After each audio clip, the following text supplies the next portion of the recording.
Hintayin natin na maluto siya guys, yung pansit.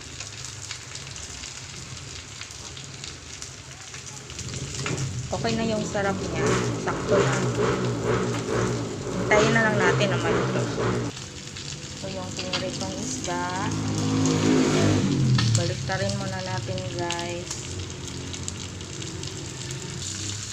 So, I think luto na siya guys. Luto na siya. Naglagay nga pala ako ng konting paminta. So, ito na. May tanghalian na. May sabaw. At saka pritong tamban. At meron din akong